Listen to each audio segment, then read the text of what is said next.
Olha, hoje a gente vai analisar uma empresa que está tendo muito burburinho aí no mercado, que é o Banco do Brasil, né? E não é uma recomendação de compra nem de venda, mas eu vou te mostrar aqui alguns pontos bem interessantes. Na verdade, eu quero te mostrar 3 pontos muito importantes que você precisa tomar muito cuidado, porque senão você vai perder uma ótima oportunidade ou quem sabe você está fazendo uma das maiores burradas da tua vida investindo nesse ativo. Mas quando você olha o gráfico do Banco do Brasil nos últimos 6 meses, o que aconteceu? Nós temos uma queda acentuada aqui de quase 27%, um pouco mais de 26%. Para ser preciso, 26,96% nos últimos 6 meses. É interessante você olhar aqui, quando você pega os últimos 2 meses, cara, a queda é ainda maior. É uma queda de um pouco mais de 31%. É uma queda muito forte. E o mercado em si está em pânico, está em choque, ninguém sabe o que está acontecendo, mas eu vou te explicar aqui exatamente os 3 pontos que você precisa entender e que vai elucidar o teu conhecimento para que você compreenda de uma vez por todas o porquê a ação do Banco do Brasil ela está caindo muito, muito forte. E vamos lá, o primeiro ponto aqui é a inadimplência do agronegócio. Mas o que o agro tem a ver com o Banco do Brasil, Alessandro? Bom, se você não conhece ou você nunca ouviu falar, o Banco do Brasil tem uma carteira muito forte no agronegócio. Cerca de 1/3 da carteira de crédito do Banco do Brasil é voltada para o agro.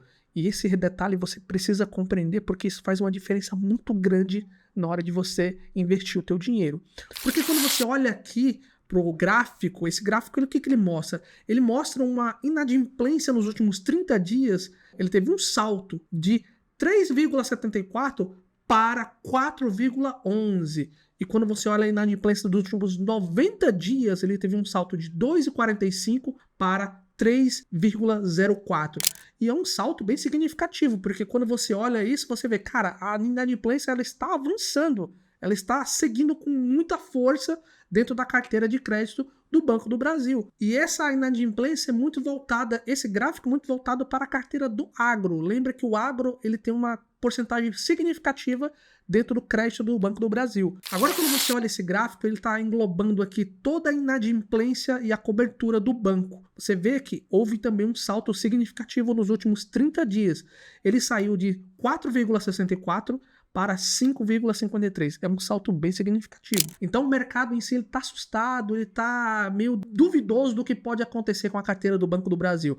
Porque quando você olha aqui para o gráfico dos últimos 90 dias de inadimplência, cobertura geral, ele saltou de 3,32 para 3,86. E é um salto aí, cara, que vai fazer uma diferença e faz uma diferença no Banco do Brasil como um todo. Mas a pergunta que eu quero fazer para vocês é: o banco já passou por uma situação dessa? Ele já teve um índice de inadimplência na carteira do agro em algum momento para que o mercado em si esteja pavoroso? Você, investidor, está desesperado para entender o que está acontecendo com o banco? Essa é a pergunta. O banco já passou por isso? Vamos aqui para um gráfico que eu te mostro aqui. Esse gráfico ele sai de dezembro de 2015 para dezembro de 2016.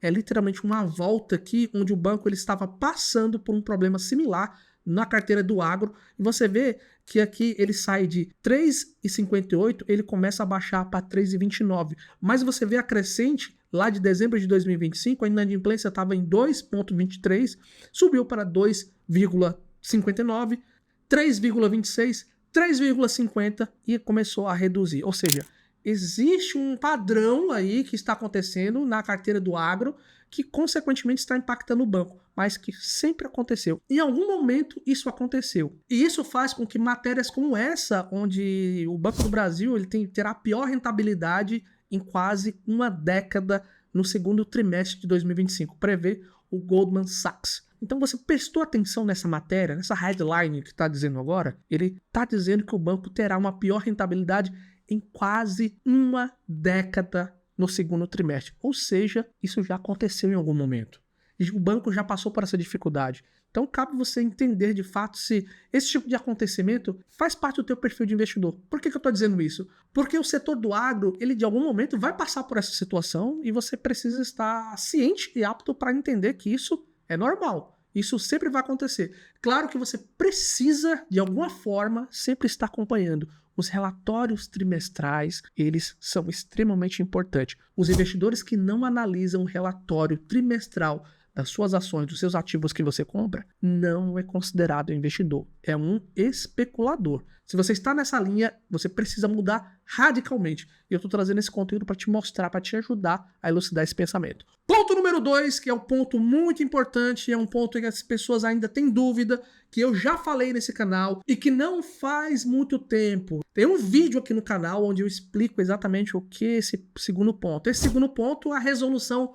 4966. Mas, Alessandro, o que diabos é essa resolução 4966? Bom, para que a gente consiga compreender essa resolução, algumas matérias saíram dessa resolução que teve um impacto muito forte no resultado do banco. Como essa agora que fala, entenda a resolução do Banco Central que estremeceu as provisões dos bancos e custou ao Banco do Brasil quase R$ 1 bilhão no resultado do primeiro trimestre de 2025. Então, quando essa resolução começou a entrar em vigor agora em 2025, ela impactou muito no resultado do banco agora no primeiro trimestre. Nós estamos entrando agora para o segundo balanço, o segundo resultado do segundo trimestre de 2025. Nós estamos falando aqui do primeiro. Então, essa resolução de alguma forma impactou. Mas o que é essa resolução? Vamos entender um pouco o que é essa resolução para que você não cometa besteira e você saiba o que você está fazendo sem precisar estar aí vendendo suas ações ou comprando uma ação sem saber o que está acontecendo. Vamos lá, Resolução 4966, ela foi publicada pelo Conselho Monetário Nacional em 25 de novembro de 2021, que estabelece novos critérios contábeis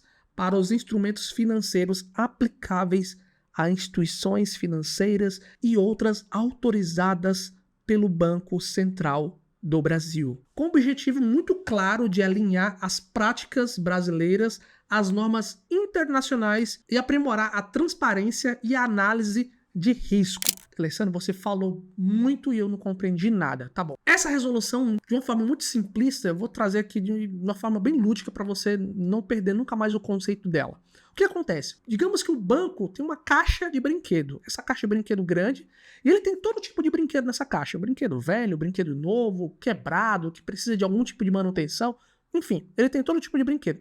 E essa caixa, o que o mercado sempre se importava era, essa caixa está cheia? Beleza. Vamos simbolizar isso como dinheiro. O dinheiro está dentro da caixa? Está cheio de dinheiro a caixa? Beleza, tá tranquilo. Quando o banco veio receber essa resolução, o que aconteceu? Bom, agora, Banco do Brasil, eu não quero saber só se a sua caixa está cheia de brinquedo. O que eu quero saber é o histórico todo dessa caixa. Eu quero saber os brinquedos quebrados, eu quero saber os brinquedos que têm manutenção, eu quero saber os brinquedos novos, eu quero saber tudo. Tudo tem que estar transparente, não só para mim, mas como todo o mercado e os investidores, eles precisam saber disso. É isso que o banco exatamente está fazendo agora. E isso impactou muito os resultados. Porque estava, vamos dizer, estava uma bagunça. Então o banco começou a entender o que de fato fazia provisão dele ali e o que de fato ele estava perdendo dinheiro. Então deixou-se tudo organizado. E essa resolução vai prejudicar ao investidor? Vai prejudicar o banco? Vai prejudicar o mercado? Claro que não vai prejudicar, ele vai ajudar, ele vai trazer mais transparência. A transparência é fundamental no mercado financeiro. Se você não tem transparência no que está acontecendo na empresa, nos números dela, não é uma empresa confiável. Existem algumas empresas no mercado que vocês conhecem que passou por problemas contábeis e que falavam que tinham um determinado valor em caixa, mas na verdade não tinha nada, tinha muito menos, tinha dívida. Olha o caso das Americanas. As Americanas teve isso. Aconteceu aí um déficit bilionário no contábil, justamente pela falta de transparência. Lembra disso. O banco ele não está sendo prejudicado por isso. Pelo contrário, ele está sendo beneficiado, não só o banco, mas os acionistas. E vamos para o terceiro ponto. Mas, se você chegou até aqui, você conseguiu compreender de uma forma simples isso, elucidou a tua visão, a tua mente, isso merece um like. Não só o like, mas merece a inscrição no canal. Te inscreve no canal, clica no botão gostei, compartilha esse vídeo com mais pessoas. É muito importante porque as pessoas elas precisam conhecer como analisar uma ação não só pelas headlines, mas entrar fundo. Porque todas as informações que eu trouxe para você aqui, elas estão no RI da empresa. Ela está lá no site do Banco do Brasil, no RI. BBAS3RI. Digita isso no Google e você vai entrar direto no RI da empresa. Você vai estar tranquilo com relação a todas as informações que eu estou trazendo aqui para você. Não tirei da minha cabeça, Estou trazendo tudo que está dentro do RI. E vamos para o terceiro ponto, que é nada mais, nada menos do que a alta de juros no Brasil. Nós estamos com a Selic em 15 pontos percentuais. É uma taxa de juros muito alta. Mas, Alessandro, o que isso tem a ver com o Banco do Brasil? Tem tudo a ver. Vou te explicar agora, de uma forma muito simples, rápida, para que você possa compreender tudo e não ter dúvida. Você vai ter uma visão diferente do que está acontecendo de fato com relação à questão da Selic. E você vai ter a certeza agora do que de fato a Selic tem a ver com o Banco do Brasil. Um exemplo, teu salário, você recebe teu salário, você tem suas contas, isso é despesa. A despesa do banco está atrelada à taxa de juros da Selic, ou seja, a taxa subiu, a despesa automaticamente subiu com juros. Na outra ponta, nós temos as receitas do banco, ou seja, o quanto o banco rentabiliza. E essas receitas, elas estão atreladas a alguns títulos pré-fixados do banco que ele realizou alguns anos atrás em empréstimos, porque o banco vive de empréstimo. Essa é a grande parte da receita do banco. Então está atrelada a esses títulos pré-fixados, acaba tendo esse desalinhamento, ou seja, a dívida está atrelada com a Selic, que está alta, junto aos títulos pré-fixados, que estão baixos, e aí ocasiona essa despesa muito alta com a receita, ou seja, o que o banco está recebendo é baixo. Isso tem um impacto muito grande no caixa do Banco do Brasil. Isso impacta na distribuição de dividendo, isso impacta no ROI do banco, que é um comparativo muito importante que você precisa fazer quando você compara banco contra banco. É um ponto fundamental, é o ROI. Quanto o teu dinheiro, o dinheiro do acionista está rendendo com os ativos do banco? Quanto está tendo de retorno para os investidores? Esse indicador é muito importante. Bom, esses 3 pontos, eles elucidaram para você o porquê que as ações do Banco do Brasil têm caído fortemente e a tendência é que pode cair mais ou pode cair menos. Isso vai depender do mercado, de como vai ser a projeção dos resultados agora. Porque o mercado já tem projetado que os resultados do Banco do Brasil no segundo trimestre agora, o relatório vai sair agora dia 14 de agosto, a conferência de resultado. Então, o que eles querem dizer? Bom, a gente já está precificando aqui que o resultado vai ser ruim. Se vier abaixo das expectativas,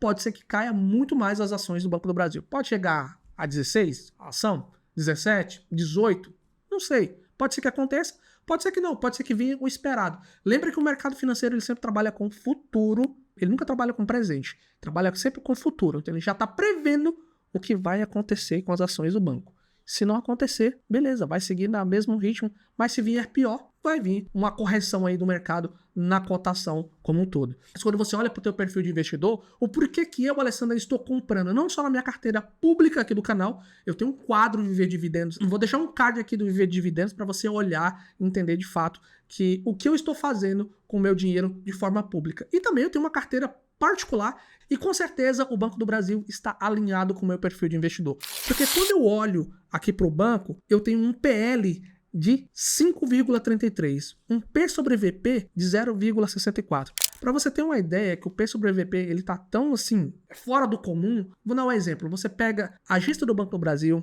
você pega os funcionários, você pega a marca, você pega tudo do banco e fala, isso tudo aqui vale R$1 milhão, um exemplo. Mas eu tô te vendendo no mercado, tô vendendo para o mercado com um desconto e você vai pagar só R$640 mil no banco. É exatamente o que está acontecendo com o banco. Tá? Quando você olha o PL, é quanto o mercado está disposto a pagar pelo banco, ou seja, o lucro todo do banco, o mercado está disposto a pagar 5 vezes. Está muito barato comparado ao Banco do Brasil. O dividend yield está 11,69. Pode ser que caia? Pode ser que caia, porque as previsões são de um impacto na receita. E se tem um impacto na receita, automaticamente os dividendos têm a possibilidade de cair muito, cair intermediário, ou não cair, ou seguir da mesma forma. Há uma expectativa de que caia os dividendos do banco. Mas se você é um investidor de longo prazo, você não tem que se importar com isso. Você tem que se importar se a empresa é sólida. Se a empresa ela tem dívida. O banco não tem dívida. O banco em si não tem dívida. Mas ele tem um ROI muito significativo.